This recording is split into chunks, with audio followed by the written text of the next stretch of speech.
Hello, everybody. Welcome to this week's episode of Beware the Board, a horror podcast. We watch a randomly selected horror movie every single week. I'm Bob. I'm Ben. Hey, Ben. Heyo. How we doing? We're doing What are we doing? okay. Oh, I think okay is a marked improvement from where we were last week. Benjamin okay, not a normal person okay. That's still better than we were. Means we're hanging in there. Look, hanging in there is all we need, Ben. As long as you're able to sit in front of that mic and yap about nothing, I think we're good. I think we're winning. You know what? That's fair. That is what we call an opinion, Bob. Maybe even a bad opinion, but That is not. It's is fair. That out yet? Yeah, that came out Wednesday. Oh, thank God. I thought You we were. specifically wanted to record these in release order. You're so right, and I'm so glad we did because now we can talk. Now, if I want to reference that movie, I can. Sorry, we're recording another episode today. So this is our second episode recorded today. We just finished recording Final Destination, which came out a couple days ago. That was a couple hours ago. Doesn't make it better. Yeah, it does. You So- could have taken a nap or something, dog. I did not. Why not? My insomnia has been atrocious recently. Okay, well that sucks. I'm Yeah, it's been real bad. I think I've been up since 3 a.m. now, and it's 2 p.m. sorry. I've been So- up since 6. So we are at straight up 11 hours, and we got this episode, and Maybe some more. we're going to the convention this weekend. So, like, as of recording this, so we're Yeah. recording next week's episode after this one. Mhm. So we're gonna be going for another 8 hours. Probably just about, yeah. Oh, I'm excited. Yeah. Anyways, I'm doing okay though. Yeah, okay, that's good. I'm excited, I guess. Sure. Okay. Well, we'll kick it off with some good news then. How about that? Does that make you even more excited? I guess. Okay. I can start with some good news if you want. Oh, you have news. Okay, you have news. Let's hear it. I heard they're doing another Totoro film. Whoa! It's got Baby Cat Bus. You know how much I love Cat Bus. I know you do. Oh, my girlfriend would be so excited about that. Sweet. I'll tell her. She loves Studio Ghibli movies. It's playing at, I think, one of the Studio Ghibli parks. I don't know if it's like a full, like, length movie, Mm-hmm. but Oh, that's so sweet. Man, that's dope. Is that all you have? Yeah. Okay. In news about a movie that I really want to go see, Terrifier 3 has, as of Thursday night previews when it came out, it hit $2.6 million in Thursday night previews, which, according to this article on Bloody Disgusting, beat out recent studio horror hits including Smile and Evil Dead Rise, and it's not too far behind the Thursday night previews from Longlegs, which just finished its theatrical run a while ago, or a couple weeks ago, which was also very good apparently. What's super dope about this is this wasn't released by a studio or anybody. This is just Damon Leone producing a movie and putting it out there. Like, none of the big studios were involved in this, and I think seeing how well this film is doing and how fervently the horror like space has latched on to Art the Clown as like a new up and coming slasher has put a lot of faith in the genre for me. Like, I'm really, really loving the amount of community that we're seeing coming off of this movie. fair enough. Kind of the thing I want to note here is, first of all, the second movie did amazing in theaters. Yeah. So I'm not going to be surprised if this one also does really well, because, like, that's kind of already put out into the media space. Sure. Like, people are now familiar with the concept. They have brand recognition. So I wasn't expecting this movie to do poorly. But the big thing I want to add is, like, Terrifier 3 has a lot going for it. Yeah. I mean, right off the bat, it's like a very niche horror movie made for horror fans. Oh, yeah. So we tend to be a very committed audience that is willing to go out True. into theaters and go watch stuff. So, you know, good demographic to hit for, like, getting money for stuff that we're passionate about. So I can see high numbers being expected. But the big thing I want to point out here is that I think the thing Terrifier, like the franchise itself, has going for it, especially with this movie, is just marketing campaign stuff. Oh, yeah. Not necessarily with, like, trailers and stuff, but just the gross out stuff, like the, people have been passing out, it's getting banned in theaters. It really reminds me of the marketing campaign for stuff like Paranormal Activity and some of those other, like, early 2000s movies where, you know, they have the footage of people in the theaters, like, freaking out, and they're like, it's the scariest movie ever. Mm-hmm.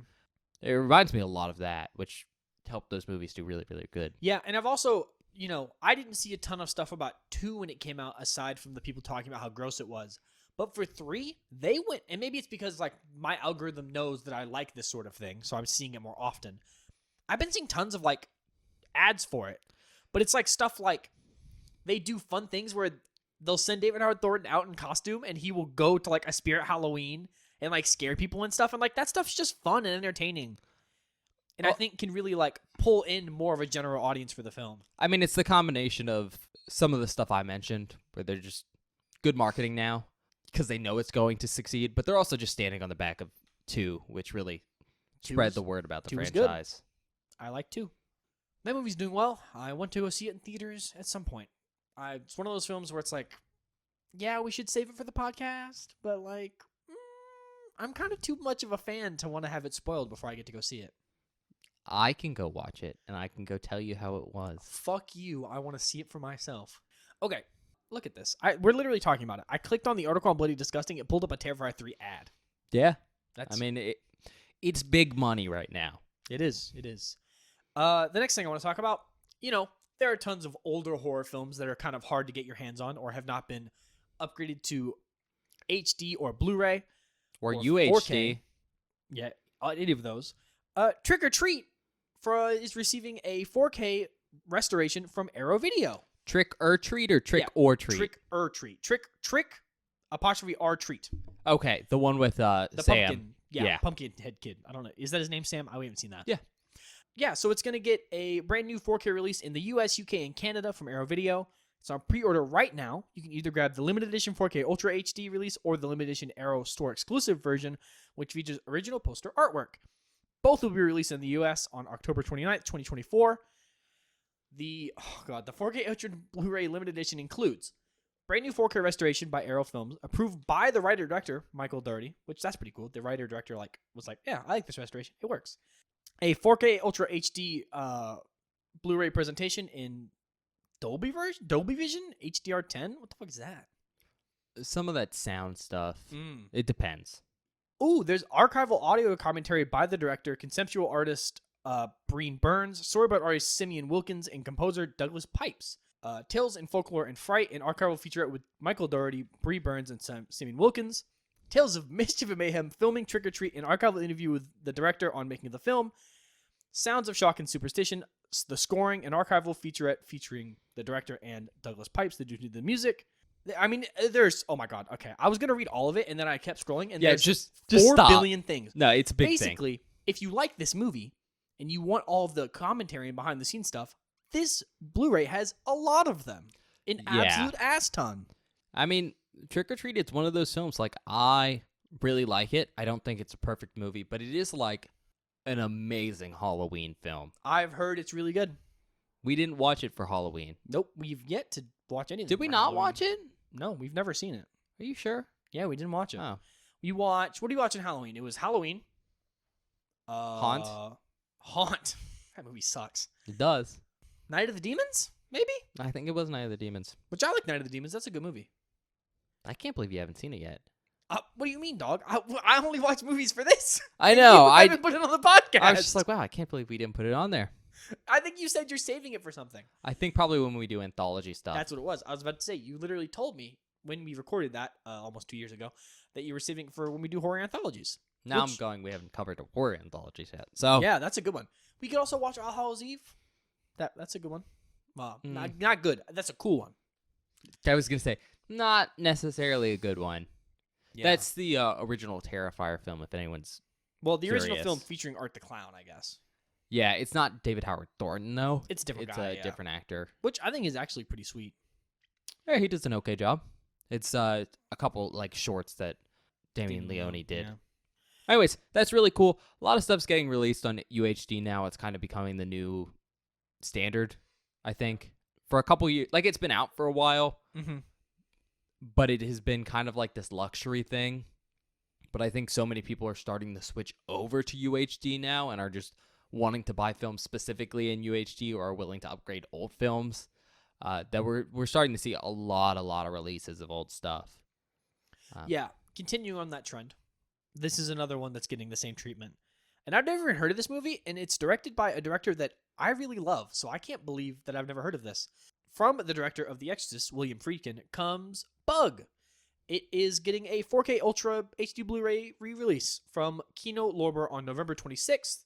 It also comes with an absolute ass ton of extra stuff, audio commentary by the director, discussion with the director, the theatrical trailer, something that just says Bug in introduction. But another one of his movies is getting a 4K Ultra HD re-release, which is cool. I don't even know anything about this movie. Never heard of it. Yeah, Seems like it would scare me. You act like you're shocked, but hey, you don't interact with horror outside this podcast. And also, it's a movie called Bug. And you stay away from that. I do tend to stay away from that. You're so right, Benjamin. I don't think I have anything else. I'm like trying to see if there's anything else on Bloody Disgusting that I really want to talk about right now, other than the Christians are out in force against Terrifier 3 because it has Santa as a demon or whatever in it. Technically, they're mad. That's cool. Even though it's like based on Coca-Cola Santa and not Saint Nick Santa. Yeah. If you're ever curious about the difference, Saint Nick is very drab and elf-like, and if you ever see like red and white and jolly, that's the Coca-Cola Santa. Which is what I've seen from clips in the trailer. I've avoided clips, but that's basically what. Yeah, it I mean, looks like. I've seen the poster. Yeah, where he's getting Santa's face off. No one ever does actual Saint Nick because it's not as iconic. It's not as iconic. It's not. Okay. Yeah. Okay. So, podcast part of the podcast. I think it's time for the podcast part of the podcast. All right, your favorite part of the podcast. I would think that they would. Hopefully, it's my favorite part. I'd hope so. We still got 3 categories. True. We have Killer Objects, which is my category this season. We watched Maximum Overdrive so far in that. We have Small Creatures, which is a random suggested by Bob in like season 2 or 3. It's been sitting there for a while. Something like that. Second time getting your category in a row. I know. And ever. True. Kind of cool. We haven't covered anything in there yet, which is fine. I'm okay with that. Ben does not want to watch those movies. Not very excited for those. That's so dumb because you make the movies. I know. Sometimes you build the board and you fill the category with nothing you want to watch, which is crazy. Sometimes I build these boards and I'm like, I'm just not excited. And that doesn't always mean there's bad movies. It's just sometimes I'm not excited for the movies I put on the board. Because I'm like, we should watch these, but I don't want to. That's fair. Or I'm just not in the mood for it. Fair enough. Small Creatures are very niche. I feel like it isn't. But it might. I don't know. Maybe I don't know enough. Maybe I'm a fucking idiot. It's very niche. Yeah. And then we have the last category, which was Bob's suggestion this season. And that is like true crime stuff. Mm-hmm. And we watched Silence of the Lambs. Yep. Last week for that category. Now, what are you going to pick today, Bob? You've definitely expressed your hatred for Small Creatures. And you really don't want to watch a Small Creature film. But I'm excited for the category, Ben. We could do it next week. Dog. Because that's not actually next week for us. That's just right after this recording. Yeah, but then you're going to be asleep. It'll be fun. Oh, my God. Let's put it off. Okay. Probably get my second wind. You need a third wind by the end of this one. I guess I'll be nice to you again. I gotta stop doing this because I'm building a habit of being nice to Ben. Yes! I'll pick something else that isn't Small Creatures. But I don't want to pick true crime type stuff because that is going to be a long-ass film. That's going to require a lot to unpack and is going to be truly traumatizing, I think. And I don't want to deal with that. If you listen to our episode on Final Destination, I'm already a little jittery today. So I'm going to choose Killer Objects because I'm sure it won't be that bad. Please don't be Attack of the Killer Condoms. I don't want to watch that movie. I wouldn't put that on here. He would put that on I there. wouldn't. Now, you do have to choose a number. You did 2. Okay, so I have 1 and 3. So you have 1 and 3. 1. 1? 1. Are you sure? Fuck you. Yes. I like to give you the choice. But You never switch it, but one of these days you're going to. Nope. Never happening. That's a hill I'll die on. Today we're watching Killer Condom. We're not watching Attack of the Killer Condom, are we? No, we're watching Killer Condom. Oh my God, are you serious? Yeah. I just said you're a liar. I am a liar. It was 50-50 whether this was going to happen or not. But Yup. I was God like, damn oh, you. please. Please, Lord, Good Lord. have him choose this one. I like Killer Condom. I don't know if you know this. I've been trying to get this film on the board for a long time. A long time. Like season 1, I was like, you know what's a funny movie? Attack of the Killer Condom. It's not Attack of the Killer Condom. It's not. It's just called Killer It's Condom. just Killer Condom. Is it a singular condom? It's Killer Condom. That's the name. It's just Killer Condom. But yeah, I've been trying to get it on the board for a long time. In fact, that's why we're doing this category this season, is I needed a good excuse. This is the only reason.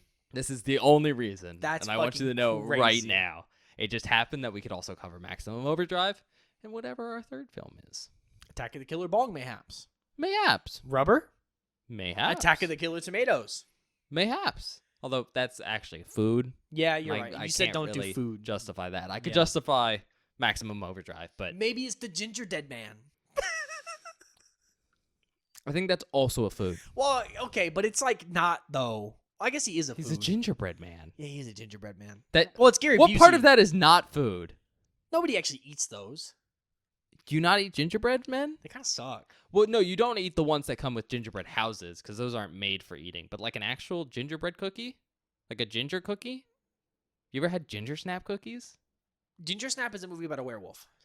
It is, but you only know that because the trailer for it came on when we went to the bar with your girlfriend last week. I know.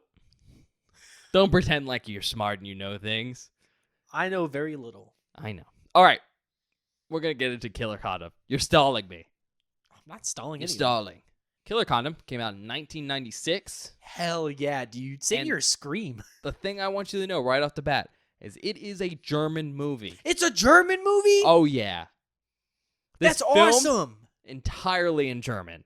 So, first time we've done that on the board, but also sorry if I mispronounce any names. Just wanted to start with Oh, that because I that's didn't so take German in cool. high school.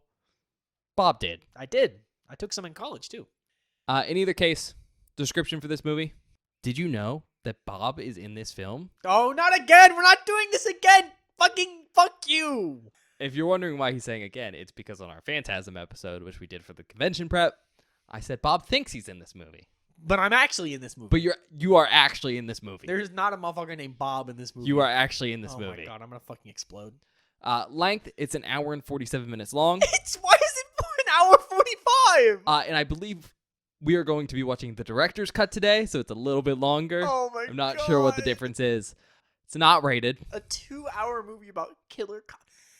There's so many long movies on the board this season. Oh, There's so many you've long doomed movies. us. You've doomed us for eternity, Benjamin. I choose the movies before I look at how long they are, and then I regret my decisions. Length is always important. Size doesn't matter, Bob. Oh, the number of dick jokes in this episode is gonna get I gotta so tell out myself of that hand. all the time. IMDb gave it a 5.4 out of 10. That is better than I thought. It's a decent size. Tomato Meter gave it a 57%, Oh, okay. and an audience score 58%. Kind of one of the things I want to say is, look, this movie's called Killer Condom. It's a ludicrous title that is perfectly descriptive of what this movie is. Ludicrous. It's also German. That's awesome. Ludicrous. But the thing I want to put out here, this is actually a really decent movie. All that Bob knows is that I've been wanting to watch it for a while. But you talked to my roommate the other day, and he was like, you know what's a good film that Ben showed me? Killer Condom. Killer Condom. You guys should watch it. Look at what we're doing. He predicted the future. Yeah, I pulled his teeth to get him to watch that movie with me, and we came out of it, and he was like, that was so good. That's crazy. Okay. For awards, doesn't have any. Nice. No, that's kind of shocking. Notable actors, these are in German. Sorry if you know none of them, or if I pronounce them wrong, but Udo Samuel as Luigi Macaroni. Jesus fucking Christ. Starting strong. Oh my god. He played Dr. George Blonsky in The Piano Teacher. Peter Lohmeyer as Sam Hanks. He played Commissar Frank in Trainbirds. Iris Bourbon as Dr. Doris Rifleson. She was Teresa in Triangle of Sadness. Leonard Lansick as Bob Miller. Oh my god. Mm-hmm. That's you. He was Commissar Snyder in Knocking on Heaven's Door.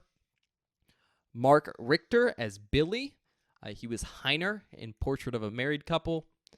Evelyn Kunek as Forensic Doctor. She was Sangerin in Heimlich's Rendezvous. Helen von Sinnen as Detective Sally. She's like a German comedian, and she's done a show, I think it's Genial Daneben, where she's hosted it for like a long time. That's with cool. a couple other comedians.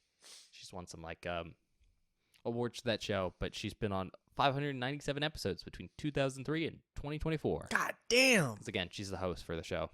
I think it's supposed to be a decently popular German show. Heribert Sass as Secret Service Man. He was Fuchs and codename Hollick. Merritt Becker as Phyllis Higgins. They were Yvonne in Munich. Gerd Waimling as Herr Teacher. They were Dr. Peter Fried from Wolf's Revier. They were on 100 episodes between 1992 and 2006. Damn. Henning Schluter as Robinson. He was Dr. Holatz in The Tin Drum. Ron Williams as Chief of Police. He was Bob in Kunyonga, Mord in Africa. Otto Sander as Mr. Higgins. He was Philip Thompson and Das Boot. Monica Hansen as Mrs. Higgins. They were Oma Wagner and Es ist ein Elk in Sprogen. Is an elk in spring? Sure. I think that's what that means.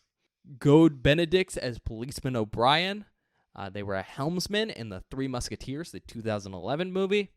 Adriana Altares as Taurus. They were Dr. Anna Migiakis in Blood Red Sky. And then finally, Ralph Walter as Professor Smirnoff. And he was Herr Ludwig in Cabaret, which is actually a decently well-known film. I would say I've heard of Cabaret. I've never seen it. Yeah, it's pretty well known for being like it's a war movie, kind of. Oh. But also like a LGBT kind of movie. Oh. Stuff like that. Okay. It's weird. It's a weird movie. But I've heard a lot of people really, really like I was it. about to say, I've heard it's really good. Director's Martin Walls. He's also directed Mars Melody, 2008. Two writers. Martin Walls is one of them, the director. He also wrote Mars Melody, that thing he directed. But the other writers, Ralph Koenig. He's also written Vi Die Carnicle. Don't know what that is. I don't know what that means. But the thing to know about Ralph Koenig is he's actually a cartoonist in addition Whoa. to like a comedian and stuff. That's cool. And this film is actually based on a comic book that he made. So very specifically, Condom des Grons, and its sequel, Bis auf die Knochen, which is translated to Down to the Bones, which is the sequel to Killer Condoms. But yeah, he made both of those, and the film's roughly based on those comics. That's actually sweet. That's so if you fucking like rad. it, you can go get those. Probably in German, though? They're probably English translations. They might have translated them, but assumedly, yes, it is originally in German. Budget's unknown. Couldn't find anything about it. Unknown! The facts I have on this film are like nothing. Fantastic. But for box office, well, I don't have an actual number. Apparently, they sold 433,000 tickets in Germany. That's which like is a lot. pretty decent, actually. Honestly. Yeah, no, that's surprising. Especially a movie called Killer Condom. That's what's killing me right now. What else were you going to see in Germany in 1996? Oh, it is 1996. That Hold was on. like a German film. True. So true. Not a lot coming out. As I said, country of origin, Germany, and that means the original title is also in German. It's Condom des Grauens. I think it's Grounds, Grauens. But it's Killer Condoms in German, whatever that would be. In either case, I only have 2.5 facts.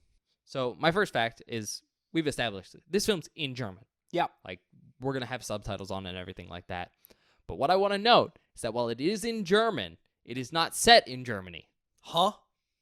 I believe it's set in New York, What the fuck? which is very funny. That's hilarious. Because you see a bunch of, like, Americans screaming in German.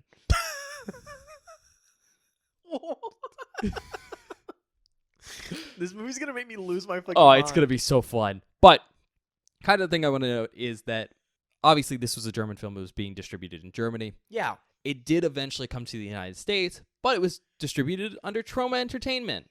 Yeah, So this okay. is technically a Troma film. I didn't know if this was Trauma or Full Moon. I couldn't remember. Yeah, Troma didn't make it, but they did buy distribution rights for America, so I think I've mentioned in the past it's a Troma film. Is this our... No, it's not our first Trauma film.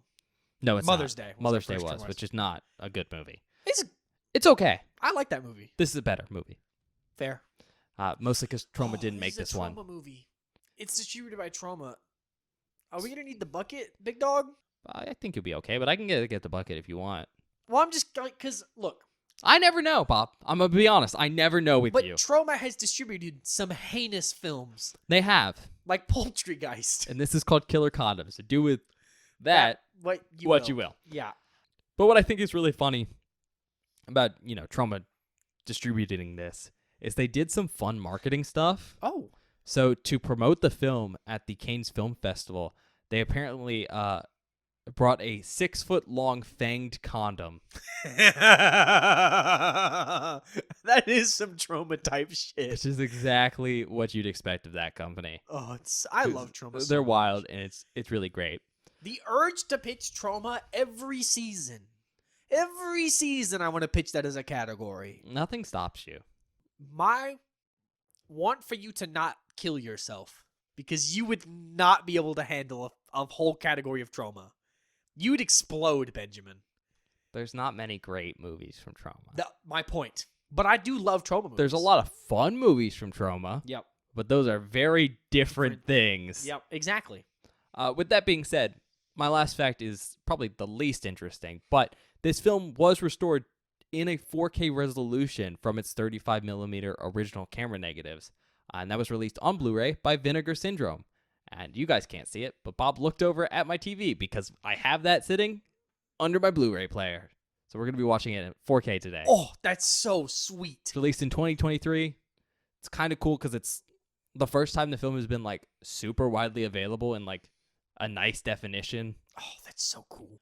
So if you're interested in the film, that's what I recommend picking up because 4K looks really good on this movie. Like shocking. But with that being said, that's all I have on this movie. Okay. So if we want to go ahead and watch it, we can. You excited for some Killer Condoms? Not really. I don't know how much I'm going to be able to handle this one, Ben. I feel like I'm going to be squirming. Should I get the bucket? Okay. Let me just pose this for you and the audience. I've already experienced enough trauma. Are you gonna bust during the movie? No. Like throw up? Oh, well, if that's what you mean, yes, probably. I'm not going to do the other thing that could be. I hope not. I also hope not. I mean, I'll clean it up. Anyway. You better. Let's go watch this movie. We'll be back in a minute. All right, time to go see Bob in this movie.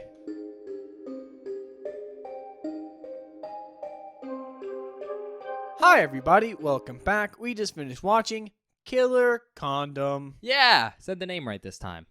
Yeah. You're really latched onto Attack of the Killer Condoms. Well, because that's what it feels like it should be. It does, but it's just Killer Condom. And I gotta say, what do you think? Was I right about it being a good movie? Good is not the word I would use, but I had a good time. Exactly.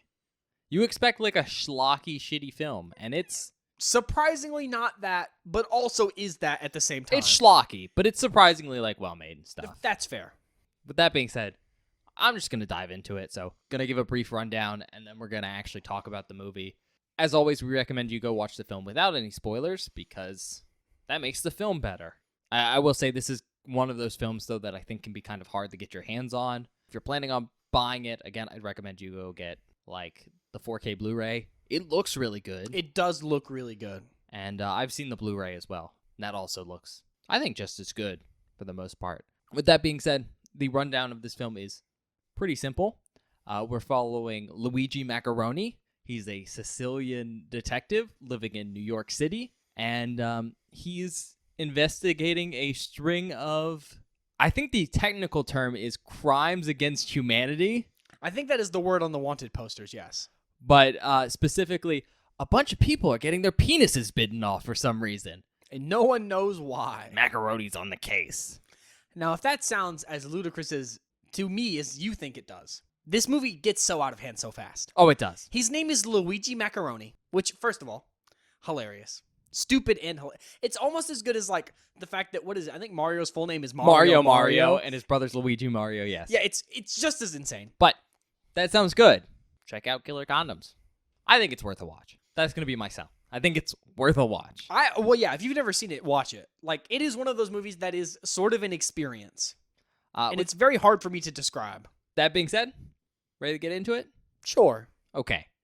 Anything you want to start with? Yes. Okay, so this is something that I wanted to point out almost immediately. And you said it during the movie, and it was something that I thought was really cool. It came out in 1996. Yes. They're filming in New York City. So it's like old New York? Yeah, so it is still scummy New York. Yes, and it's really cool. Yeah, so if you're familiar with a bunch of old films, my other good horror example is going to be Basket Case, that is also shot in like a similar area of New York. Oh, okay. But back in the day, especially like the 80s and 90s, there were some really, really seedy parts of the city that existed that don't really exist in the same way anymore.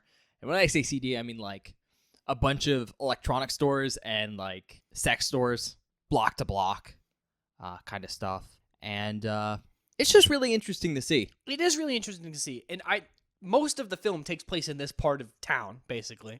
And the interesting part for me is that, we see that shitty part of New York, but the rest of everything else that we see that isn't set there is also just as shitty because it's like a B movie.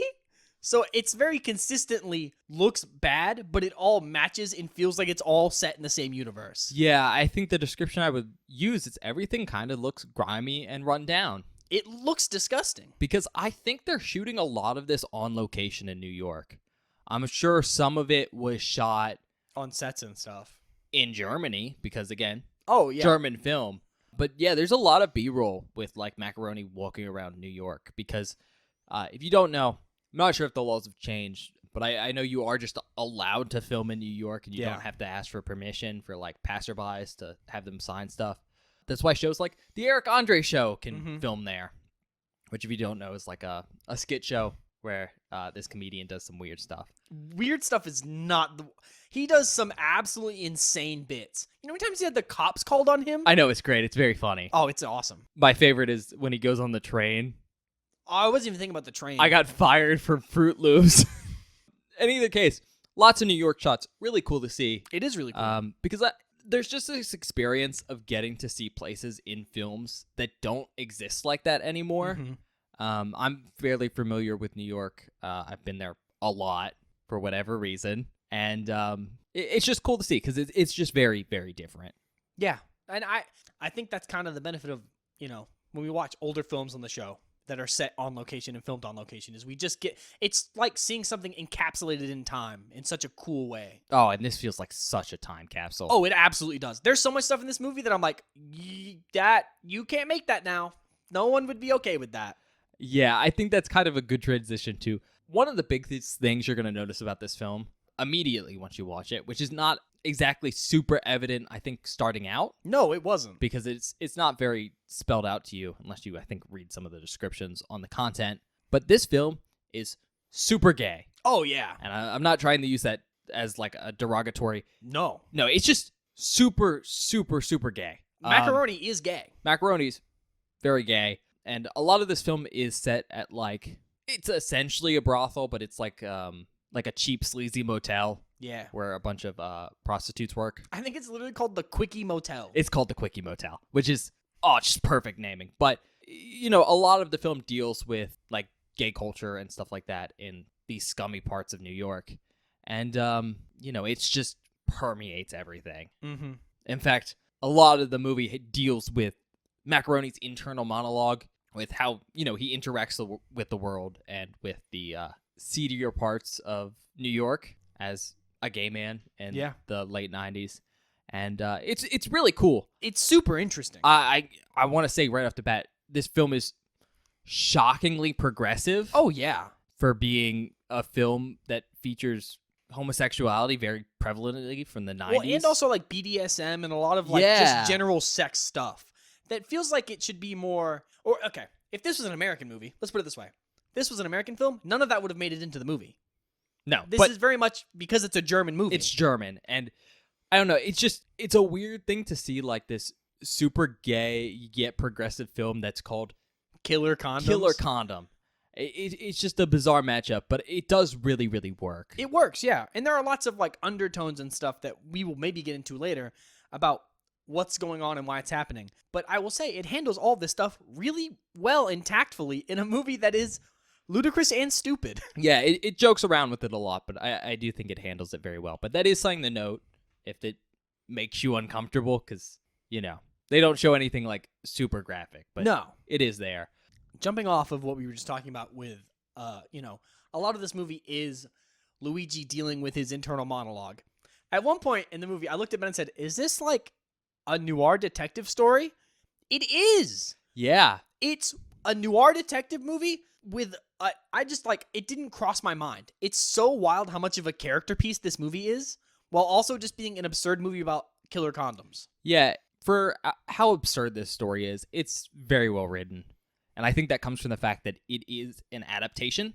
It comes from a comic book, and we'll get into that in a second. But yeah, there's like a lot of investigative work. You can tell that this was like a serialized kind of thing. Serialized, like an actual like story kind of thing with chapters. But yeah, Macaroni's doing actual investigation work. He's being an actual detective. In fact, I think there's more investigative stuff in this than Silence of the Lambs. Well, yeah, because Silence of the Lambs is like a suspense thriller kind of thing where you don't really care about the investigation. You care about the relationship between two characters. But in this, it's like you care about Macaroni because he's the one doing the investigating and no one takes him seriously. Yeah. And that's the fun part. It's great. It just follows a lot of tropes you expect from an investigative thriller. Oh, yeah.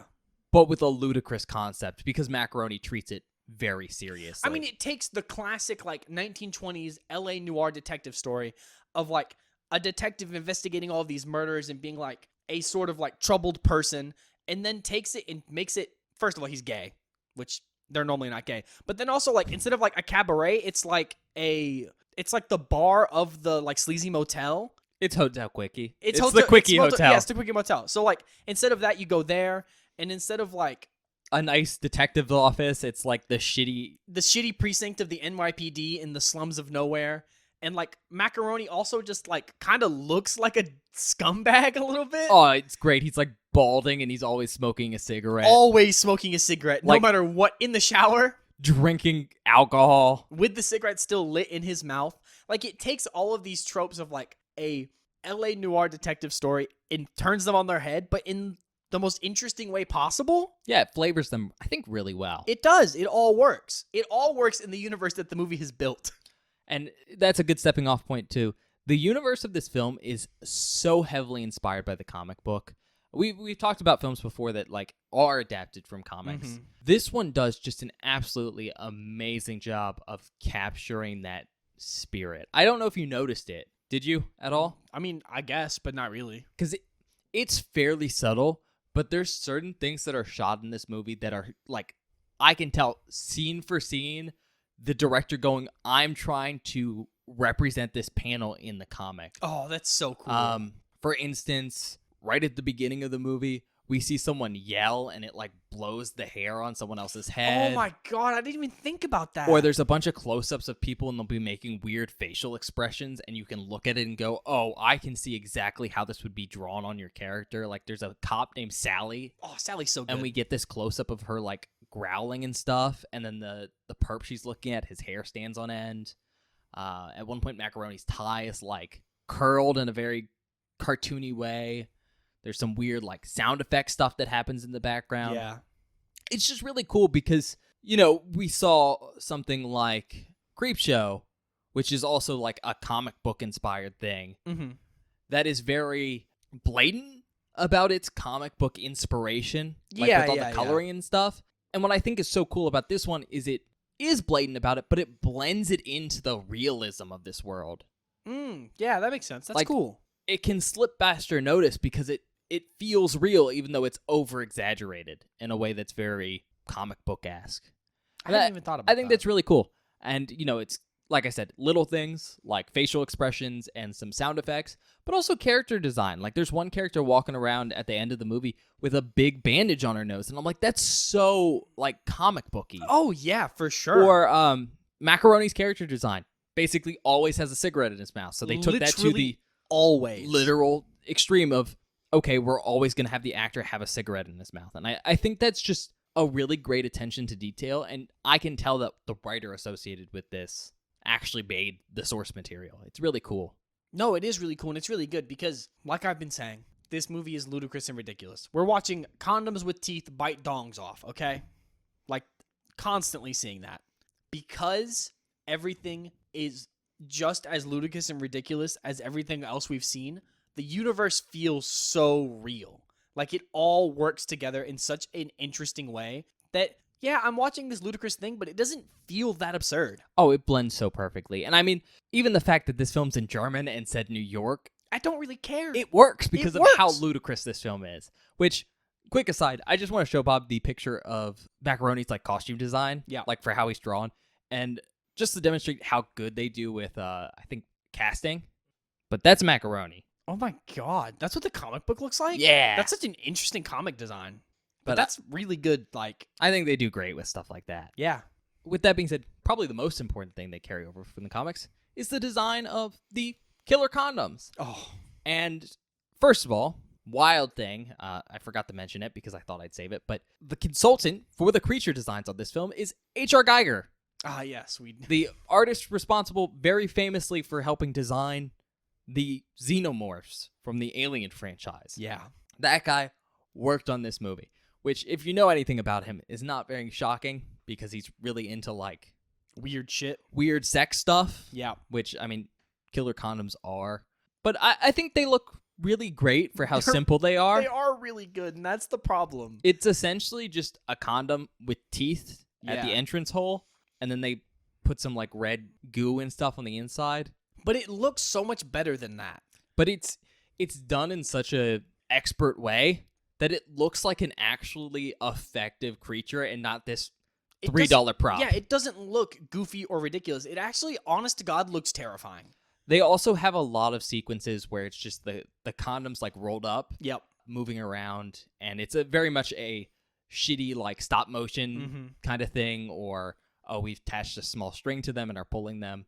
But I think all those scenes are really good. It adds, like, a little sense of goofiness and wonder to the film. Well, they also do add a little effect. The condoms sound like fucking Jawas, kind of like beep, beep, beep, beep, they chitter and stuff. It's honestly kind of cute in a weird way. It is weirdly cute, but also terrifying because you know they'll bite your dick off. And if you've ever seen Killer Tomatoes, it kind of reminds me of the tomatoes in that movie. I hadn't even thought about that. But it's super cool. It adds a lot of character to these weird kind of inhuman monsters. Yeah, for sure.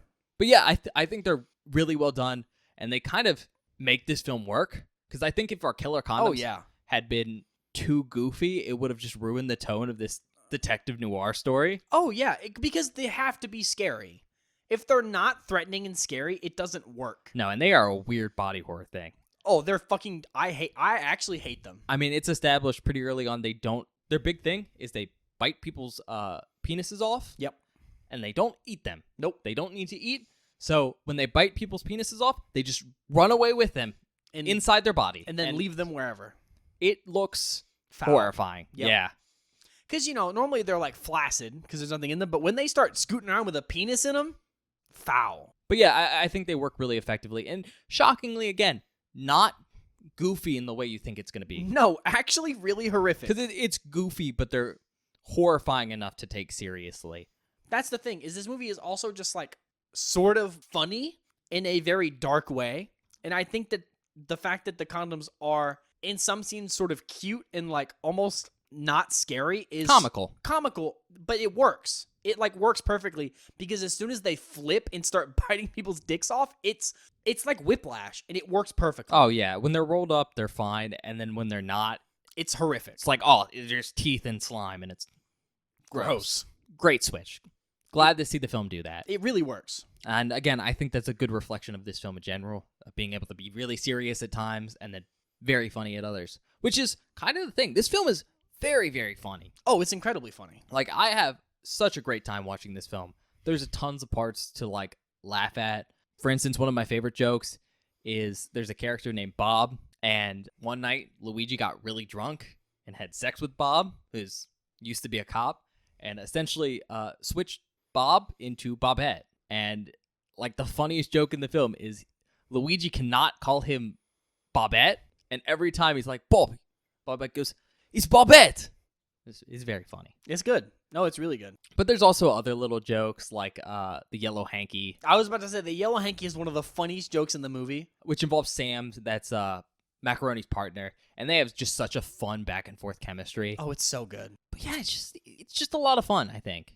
one of the most interesting parts of this movie is watching all of the like weird stuff around being gay in like the 90s and stuff sort of get glossed over in a very funny way.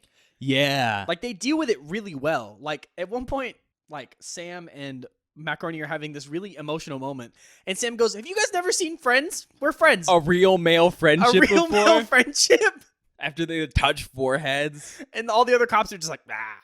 It's really refreshing to see something that doesn't treat it poorly in any way. Yeah, and that doesn't mean they like steer away from stuff. I mean, No. Sam's like homophobic. Yep. And you can tell Luigi, I think, has some internalized homophobia. Oh yeah. But yeah, they deal with it really well. Well, but at the end of the movie, it's all resolved. Oh, by the end of the film, everything's solved. Yeah. Macaroni might solve Homophobia. He might have done that. which is such a funny scene. Oh, it's so good though. Like it encapsulates everything that makes this movie so ridiculous and insane. Because it's an insane film that's also a commentary on social stuff. And it Oh yeah. does a really good job of it. I mean, we talked about this during the movie, but I'm gonna bring this up right now. I think the whole like Killer Condom thing it's a really an analogy for the AIDS epidemic. Yeah, I said that to Bob, I think halfway through. Yeah. And once I said it, it's like, oh, Yeah, this makes total 100%. sense. I mean, it's this thing that's very specifically targeting underprivileged and like primarily gay kind of communities that people don't like and disparage. And the cops don't care except for Macaroni. until it affects someone big and important, a presidential candidate. And then they're like, oh, this is a big deal. We have to deal with this. And it's like, you guys could have been helping out everybody for a while now. And to me, it's just such an obvious. Oh, for sure. 100%. And also, the villain is just like... Oh, the villain's so perfect. I'm not going to spoil No. who it is, but it is like the insane, super like... I don't even want to say Christian, because they're not. They're just really religiously insane kind of person who's who just like is like, yeah, men shouldn't sleep with men, and I'm going to purge you all. New York is like Sodom and Gomorrah. Yeah. It's just it's so great. Which makes Luigi's thing at the end where he basically gives a sermon about how being gay is okay, like, so good. Because it's the exact antithesis to what the person who they've been fighting this whole time has been preaching. Well, it's not even being gay is okay. It's only God can judge people. Yeah. Which I think is an even more important message of, like, treat people respectfully. Yeah, no matter how you feel about what they're up to. And it's also a very funny joke where light beams down from the sky on him. The background characters turn into angels. Ah. It's really good. Crazy that there is this deep of messaging in a film about killer condoms. This is what I'm talking about. This movie is insane. Yeah, and I think the most insane part of this is it was distributed by Troma. Like, I hadn't even thought about that. Troma is known for its schlock, and this is on paper what they should be distributing, but it's so much more than that. It's like shockingly well made. It's shockingly deep and meaningful and actually a good movie. Yeah. I'm like still stunned by it. Yeah, it's one of those films that's weird to talk about because I'm like, it's really good. And that's like all I can say because it's hard to explain. It's an experience.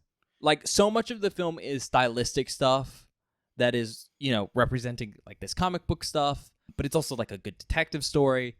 And it has some fun little messaging in there.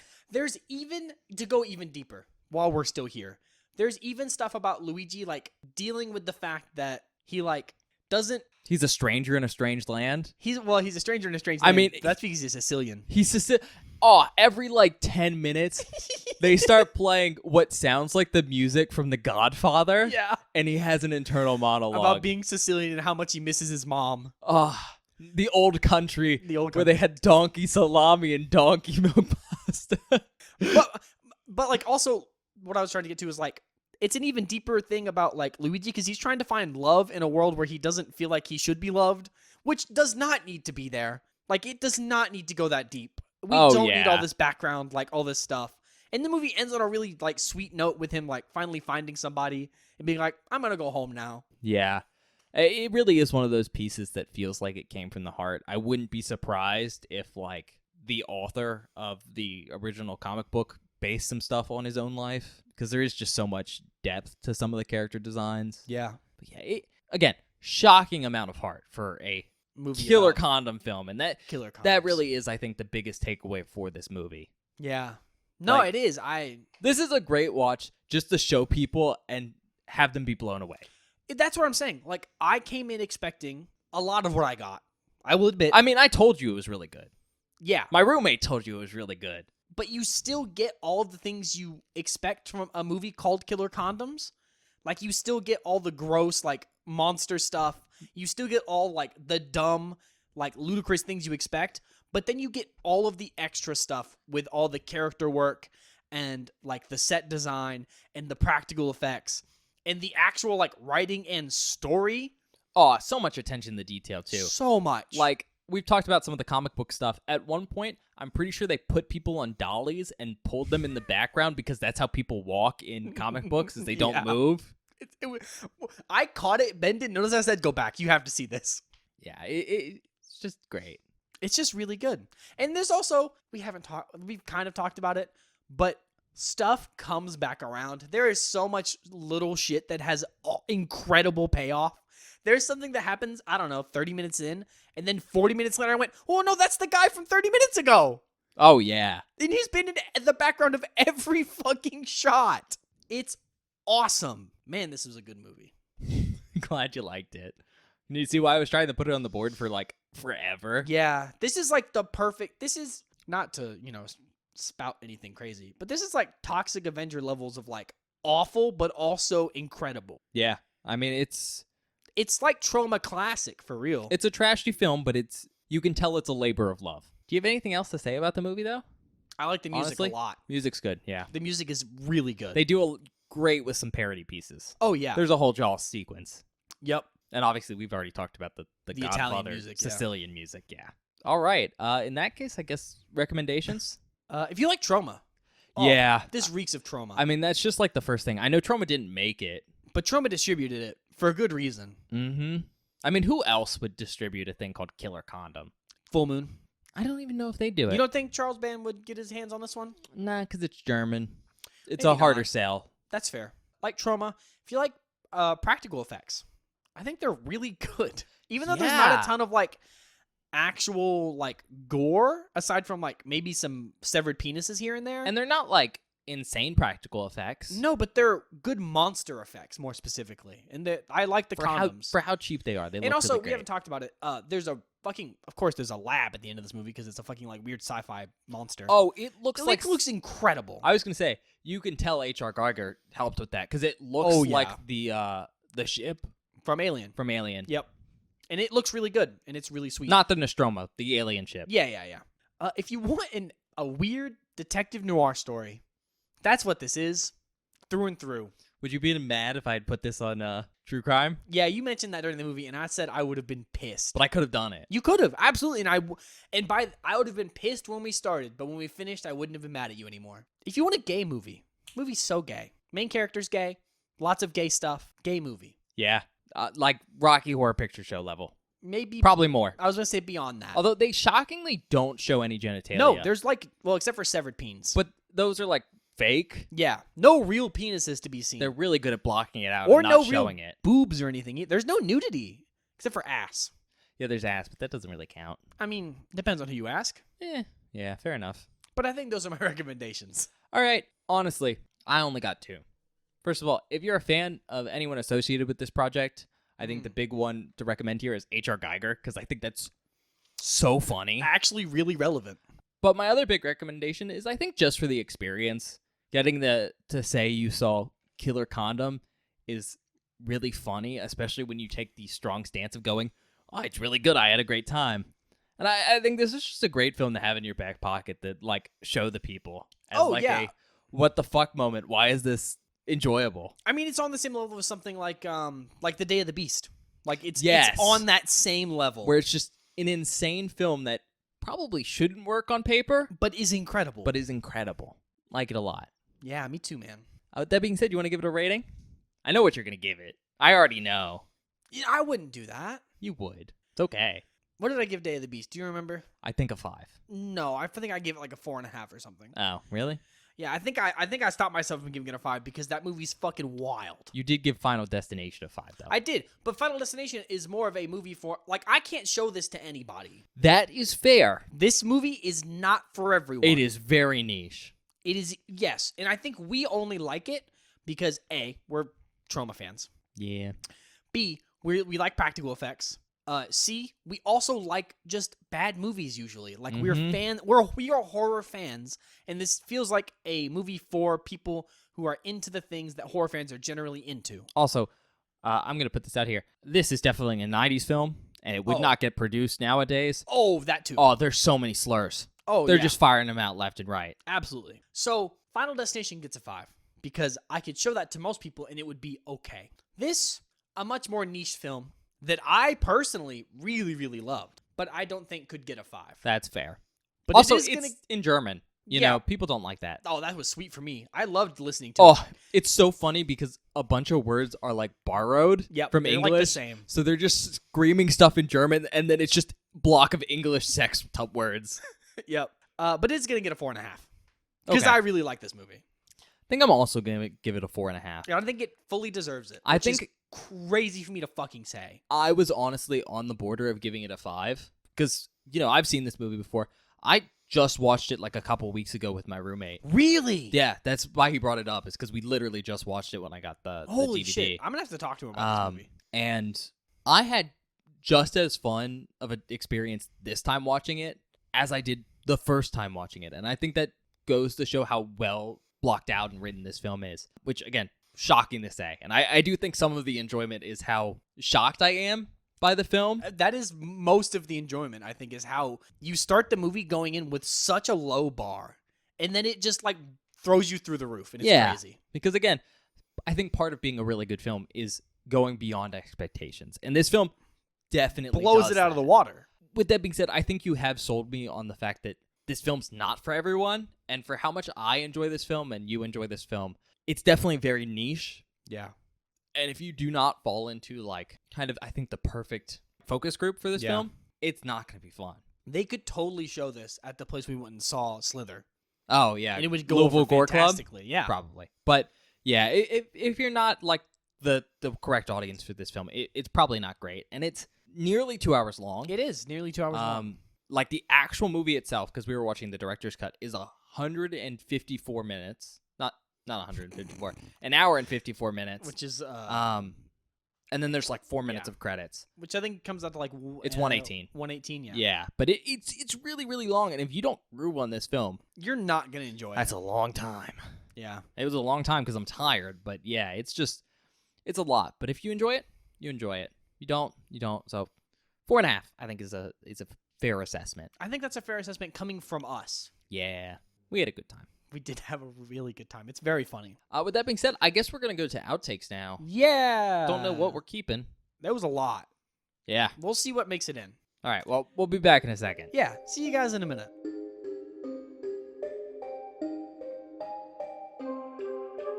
Hello, everybody. Welcome to the outtake section for this episode of Beware the Board. I hope you're enjoying our review of Killer Condom so far.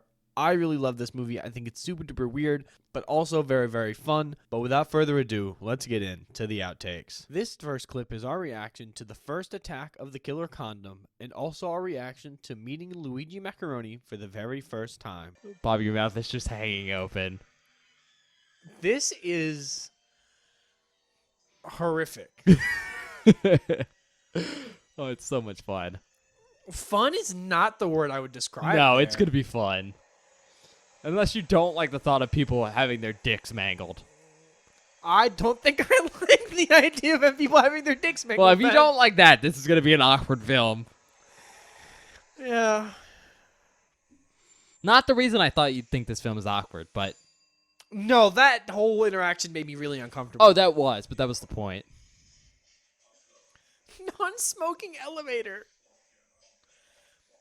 It was...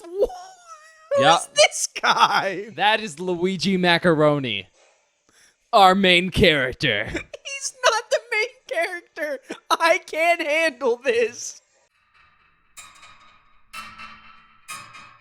This next clip is our reaction to learning something very intimate about Detective Macaroni. 32 centimeters, how long is that? Do the math. I'm doing it. The shadow of his cock is gargantuan. Oh, there's his butt. No hole, though. 12.59 inches. almost 3 feet, or almost 13. Almost 13. It's almost longer than a foot. Yeah, longer than a foot. Almost 13 inches. Almost 13 inches. This next clip is our reaction to the fate of Detective Macaroni at the hands of the Killer Condom. No! He's lost his ball! There's a cock-eating condom up in that hotel room. This next clip is our reaction to seeing the Killer Condom in its full glory for the very first time. Oh! What an awful little creature! I hate that thing. Oh, there's still a cock in it. There's still a cock in the condom. Well, yeah, what did you expect? It's biting them off. What is it doing with them? Oh, it left it in the hallway. This next clip is our reaction to one of the scenes in this film that really just emphasizes how fucking ridiculous it really is. That knife is longer than the purse! Are we recreating the shower scene from Psycho? What the fuck is this movie? This next clip is our reaction to a movie inside the movie. Oh my god. I knew this was gonna happen, but come on. You knew there was going to be a Jaws Jaws-like parody? No, I knew there was gonna be a condom involved. Yeah, it's a movie about killer condoms. But that's the maybe president. He's a presidential candidate. Maybe president.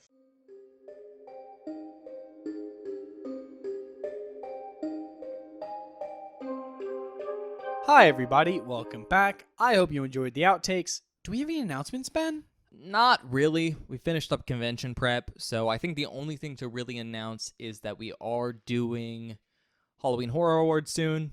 Yes, we are. I think that's coming out in about 2 weeks at this point. Week and a half, something like that. Something like that. Whenever Halloween is, that's when it's coming out. Yeah, shocking enough. Halloween Horror Awards. In either case, that's really fun. For us, at least, you know, we kind of do a year in review thing, kind of give our recommendations overall for the best of the best that we've covered this year. And the worst of the worst. And the worst of the worst. We might add some extra content in there. For instance, that's the first episode we're going to be recording after we get back from the convention. Yep. Because as of this coming out, we left for the convention. We are gone. We are gone. We are currently on floor at the convention. Well, no, this comes out at midnight Friday. So. Oh, you're right. We are sleeping before we are sleeping for the convention. Yeah, we are preparing. So in either case, if you're interested in that, that'll be on there. We might throw in some extra content, like movie review stuff, if we do anything in the interim. Maybe. We'll see.